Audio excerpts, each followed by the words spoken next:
Welcome back everyone. Today we are diving into one of the most beloved classics of all time, Jane Austen's Pride and Prejudice.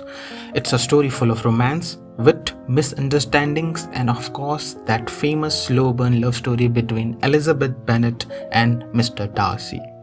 The novel begins with the iconic line, "It is a truth universally acknowledged that a single man in possession of a good fortune must be in want of a wife." And that's basically the vibe of the entire story. Wealthy bachelors, ambitious mothers, and matchmaking galore. We met the Bennet family, Mr. and Mrs. Bennet, and their 5 daughters, Jane, Elizabeth, Mary, Kitty, and Lydia. Since the family estate is entitled away from the daughters, Mrs. Bennet's main goal in life is to marry them all off to rich men. Enter the handsome, wealthy newcomer, Mr. Bingley, who moves into the neighborhood. At the first ball, he is charming and instantly smitten with Jane, the eldest Bennet sister. But with him comes his best friend, Mr. Darcy, rich, proud, and extremely awkward in social settings. When he refuses to dance with Elizabeth, calling her tolerable but not handsome enough, he immediately earns her dislike. As the story unfolds, we see two romances developing in very different ways. Bingley and Jane are sweet, natural, and mutually affectionate.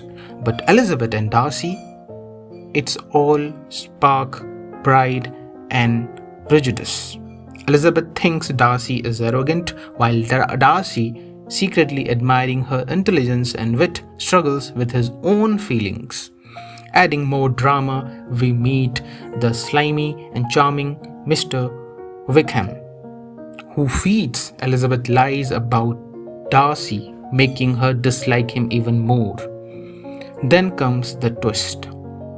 Darcy proposes to Elizabeth for the first time, but instead of being romantic, he pretty much says, "I love you even though your family is embarrassing and beneath me."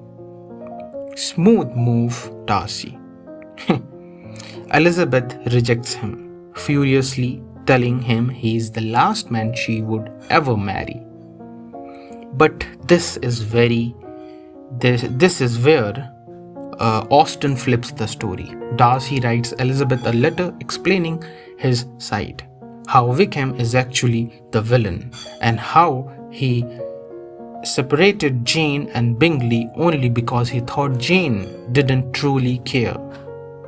Slowly, Elizabeth starts realizing she may have misjudged him. As time passes, Darcy redeems himself. He helps save Lydia, Elizabeth's wild younger sister, who runs away with Wickham, risking the family's reputation. Darcy quietly fixes everything without wanting credit, and Elizabeth begins to see his true character.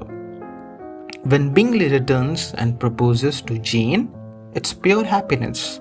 And finally, Darcy, now humbled and more open, proposes again to Elizabeth, this time with respect and love. And she says yes.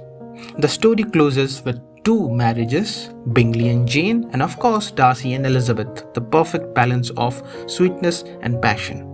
What makes Pride and Prejudice so timeless is that it's not just a romance, but a story about looking past first impressions, converting our own pride, and learning to truly see the heart of another person.